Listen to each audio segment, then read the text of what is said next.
Bien, y vamos a seguir con los análisis que tenemos respecto de esta jornada, post jornada electoral, en donde se eligieron a los representantes de este Consejo Constitucional, muchos temas, y lo que queremos abordar en este segundo bloque con Lucas Serrano es justamente en qué postura queda el gobierno, porque claro, ya estaba esta proyección de que por lo menos a los representantes del oficialismo no les iba a ir bien.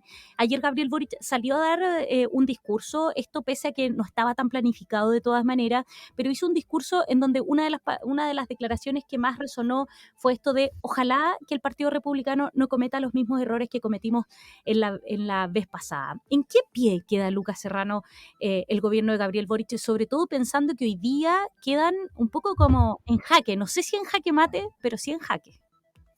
Lo interesante es que parte diciendo que cometimos. Se incluye, Sí. que deja, demuestra precisamente algo que nosotros hemos hablado. El gobierno se comprometió mucho en el proceso anterior. De hecho, creo que todavía se siente el trauma de eso con lo poco que involucrado que estuvo en este proceso. Y era uno de los llamados que todos le hacían ayer al Partido Republicano, ¿no? Incluso Javier Macaya dijo que él no quería distingos de derecha. María C. Hoffman, como dijo Leslie en Mesa Central, está diciendo tenemos que negociar. eh, y gran parte de la izquierda, incluso Lautaro Carmona con Tolerancia Cero, diciendo que no cometan el mismo error de nosotros. Entonces, APA ha tenido que pasar el tiempo para reconocer que precisamente el proceso constituyente anterior fue aprovechado como para darse un gustito. Porque todos reconocen ahora, con el peso de la retrospectiva y con el paso del tiempo, que precisamente se excedieron, precisamente fue muy revanchista, muy partisana, y hoy día que el Partido Republicano está en una posición muy similar, y la oposición está en una posición muy similar a lo que tenía la izquierda en el primer proceso constituyente. Están todos mostrando el mismo hecho de cautela, y algunos incluso salen a reconocer por primera vez que el proceso anterior había tenido sus términos. Entonces, primero que todo, el gobierno tiene esta complejidad, pero yo creo que hay una lectura mucho más profunda, que es, hay una disonancia hoy día, y esa disonancia está en cómo está compuesto nuestro Congreso. Recordemos que nuestro Congreso también eligió la comisión de expertos que partió escribiendo la nueva constitución. En el Congreso hay un senador del Partido Republicano, que es el Rojo de Edwards. Ellos ahora pasaron a tener 22 convencionales. Eh, el Apruebo Dignidad tiene un senador, que es Juan Carlos Latorre.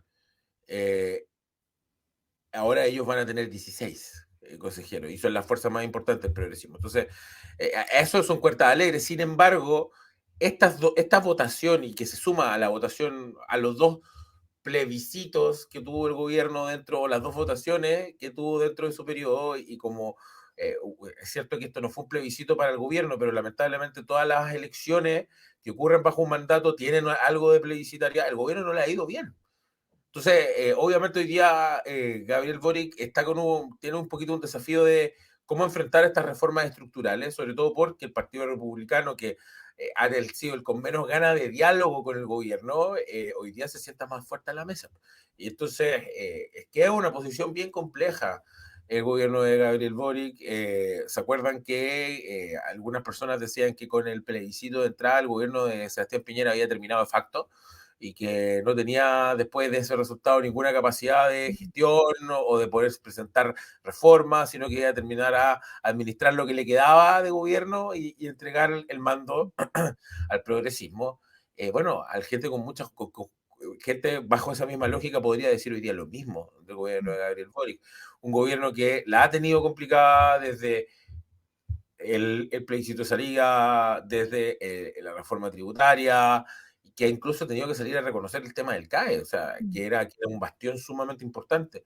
Va a tener que salir quizás a jugar y a entender, y a tener que buscar puntos de acuerdo el gobierno de Gabriel Boric, porque creo que jamás pensó que se iba a encontrar en esa situación. Ahora, yo sigo creyendo que Esto es porque todas las elecciones anteriores habían sido con voto voluntario y ahora que tenemos una elección con voto obligatorio, un poco la fibra, o sea, si igual las elecciones con voto voluntario eran 7 millones de votantes y ahora estamos Mm, teniendo 12 millones. Entonces, mm. eso en sí mismo es imposible que no te cambie el panorama electoral.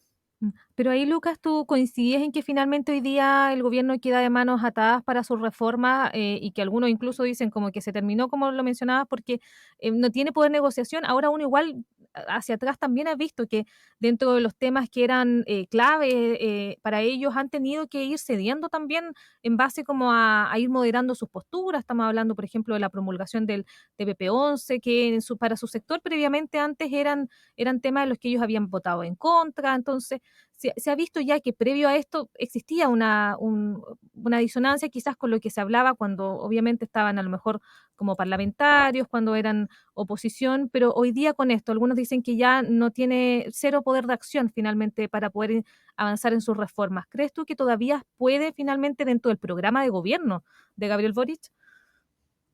Bueno, una de mis principales críticas al gobierno anterior es que siento que votó el partido en algún momento, sobre todo a nivel político, temas administrativos y temas de gestión, sobre todo en temas de pandemia y con las vacunas, lograron rescatar ahí algunos buenos puntos al final. Y lo peor que podría hacer, a mi juicio, el gobierno de Gabriel Boric es hacer lo mismo. Ahora sí tiene que entender que el escenario sí cambió, o sea, que él va a entrar a negociar con una posición mucho más humilde que anteriormente. Para fortuna de él, la composición del Congreso es distinta a la composición de la convención. O sea, el triunfo de ayer del Partido Republicano, para tranquilidad del presidente Gabriel Boric, no tiene tanto impacto en la negociación de reformas con el Congreso, a lo menos en la cantidad de votos, pero sí a nivel de ambiente ellos van a querer mucho mayor protagonismo. Ellos van a querer tener mucho más considerado y porque además algo que pasó la vez pasada es que la convención en sí misma articulaba la contingencia. A ratos ponía, sobre todo porque estaba más cargada hacia el progresismo, acuérdense, parando el himno nacional o cuando ellos decían que no iban a empezar a trabajar hasta que no se absolvieran a todos los presos políticos. Entonces, el Partido Comunista, el Partido Republicano puede caer en algo así para tratar de afectar la contingencia, sobre todo porque su campaña fue, como dijo Ley, muy de contingencia. Pero Mm. nuevamente ahí la suerte del gobierno es que el Partido Republicano no tiene tanta representación en este momento en el Congreso. Si hiciéramos una nueva elección parlamentaria, eso claramente va a cambiar. Entonces todavía le da alguna capacidad y algún margen al gobierno de Gabriel Boric que quizás tiene que aprender de su antecesor y no perder la idea de gobernar tan profusamente. Lo que sí está súper complicado es hacer esto de no transar ni una décima del plan de gobierno, que incluso ayer lo mencionaba la vocera de gobierno Camila Vallejo, porque están en una posición donde sí, pueden salir a negociar, pueden salir a proponer, pero lo que van a salir a proponer y lo que van a salir a negociar tiene que estar hoy día, ¿cierto?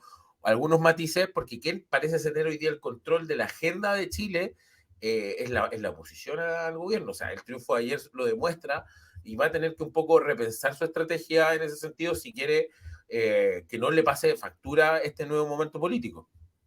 Oye, Lucas, ¿y ahí qué pasa con partidos como, por ejemplo, el Partido de la Gente y la Democracia Cristiana, que son partidos que hoy día también quedan un poco en entredicho? O sea, para mí es gráfico lo ocurrido ayer cuando el líder del Partido de la Gente, en medio de la entrega de los resultados, lo pillan en el aeropuerto o lo alcanzan a tomar la prensa en el aeropuerto preguntándole, bueno, ¿qué piensa de estos resultados? No, no, Mm. no, yo me tengo que ir, me tengo Claro, que ir. pero fue también bastante mesurado en sus declaraciones, o sea, diciendo Claro. que les vaya bien a los electos, nosotros vamos a revisar si esto sale bien, lo apoyamos, si sale bien lo vamos a rechazar, pero Sí, sin tener posturas inmediatas, sino que claro. bastante mesurado.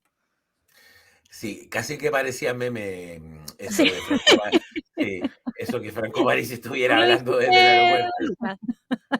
Sí, Sí. me recuerda un capítulo de Los Simpsons del monorriel. Bueno, eh, Se fue con eh, su esperemos que no se haya ido no, no, con los no, con eso va a ser cuando le con los devuelvan por los maletines. votos. Eso va a ser cuando le devuelvan por los votos emitidos. Pero, a ver, hay una cosa que pasa siempre en política, es que no hay perdedores. Anoche yo no escuchaba más que Franco Parisi, porque parece que su vuelo salía en un minuto, pero Sí. al presidente del Partido de la Gente y algunos de los que hablaban los distintos medios de comunicación, ellos no lo veían tanto como una derrota, porque ellos apelaban a que habían ido solos. Y como habían ido solos, de hecho, el Partido de la Gente es uno de los partidos más votados, está dentro de los 4 o 5 partidos más votados, está el Partido Republicano por lejos, la UDI, RN, y por ahí aparece el Partido Republicano, pero esta idea de ir solo aquí no les sirvió de mucho porque no lograron sacar ningún representante. Lo que también demuestra de la volatilidad de lo que era este proyecto político del Partido de la Gente, algo que hemos hablado hartas veces acá. No hay sustento teórico. No, y hoy día una de las razones por las que yo creo que a republicanos le va muy bien es porque ellos tenían un mensaje muy claro, muy fuerte sobre todo. Era un mensaje súper identificable. Si tú estabas en una posición contraria al gobierno o sentías que el proceso anterior o esta línea hacia el progresismo que venía tomando Chile desde el estallido social a la fecha no te gustaba, el que podía encarnar eso mucho más fácil es republicano. El que tenía un discurso mucho más claro hacia eso es el Partido Republicano. En la izquierda, quienes logran salvar un poco el bastión son los que tenían el mensaje hacia el progresismo más claro, que finalmente aprobó dignidad más el Partido Socialista. Mientras que el partido de la Gente, debido a su un poco inocuidad política, no fue capaz de presentarse en agenda más allá de temas como el sector retiro o que la delincuencia está mal o bien, pero ellos no tenían una respuesta tan clara quizás como las que tiene el partido de la Gente frente a estas, que son respuestas más duras también. Entonces, creo que su mensaje no logró permear en las distintas capas de la sociedad, porque ellos tampoco tienen un apoyo teórico o no tienen claramente a un elector a quien hablarle, sino es un elector más circunstancial y que a ratos lo apoya debido a ciertos proyectos políticos, o sea, ni siquiera igual a la votación de París. O sea, las certezas pueden ser las que lleguen al corazón del electorado. En estos momentos yo creo que sí, porque si hay algo claro es que ayer triunfó la agenda por sobre como la lógica estatal del proceso constituyente. Entonces, como triunfó la agenda, ¿quién es el que se posiciona mucho más fácil en la agenda? El Partido Republicano. La franja del Partido Republicano es muy en correlación con lo que ocurría con la contingencia, es muy pro seguridad, es muy contra inmigración, es muy contra el narcotráfico. Entonces, apeló a problemas que la ciudadanía les tocaba en el día a día, versus que el proceso constituyente en verdad no es algo que te afecte en el día a día. Y eso, al parecer, que pagó. O sea, algunos dicen, bueno, que el Partido Republicano usó una terapia de shock en su campaña. Pero bueno, es que la diferencia es abismal con respecto a todas las otras fuerzas políticas. No están ni siquiera en el mismo plano. De hecho, es una conversación que a lo mejor tienen que tener hoy día en la derecha. Si uno mira, por ejemplo, la votación de Bópoli versus la votación del Partido Republicano, es ínfima. Y quizá la derecha antigua va a tener que empezar a mirarse y decir, quizás nos vamos a tener que fusionar para que no nos pase la factura tener que convivir en una oposición con un partido tan grande como el Partido de la Gente. Reflexión bastante similar que va a tener que hacer también la exconcertación, que está en una posición muy similar al Partido de la Gente, que es hoy día yo no tengo se quedaron fuera de este proceso. Se quedaron el PPD, el partido Radical y la Democracia Cristiana, que eran bastiones del viejo periodo, hoy día quedan fuera. Y por eso, vuelvo a repetir, el fin de una hegemonía política que nosotros estábamos acostumbrados ya llegó, porque hoy día son actores distintos. Incluso la elección de ayer te mostró que ni siquiera tenías que ser conocido para poder sacar una buena votación, siempre que tus ideas estuvieran bien posicionadas en la contingencia. Ahí, Lucas, también, ¿cómo queda la relación dentro del oficialismo al tener estas listas que además eran distintas? O sea, en el fondo tenemos el PPD con el Partido Radical que va en una lista con la Democracia Cristiana, que no es oficialismo, después que el PS que se va con el Frente Amplio, entonces, y que además a ellos les va mejor que a los otros. Entonces, ¿en qué situación quedan ellos además? Porque claro, obviamente que en un principio siempre algunas voces decían la idea era que fueran todos juntos, no se logró y pasa esto. A lo mejor también se hubieran ido en una lista, la historia hubiera sido distinta. Obviamente que ahí no nos No, sabe, no no vamos a sabe, saber pero nunca. ¿cómo queda la relación del oficialismo después de esto? Que ya en general se sabe que tenía estas dos almas, como se menciona normalmente. Yo creo que para unidad democrática o como se le quiere llamar hoy día a la desconcertación, está en una posición súper compleja.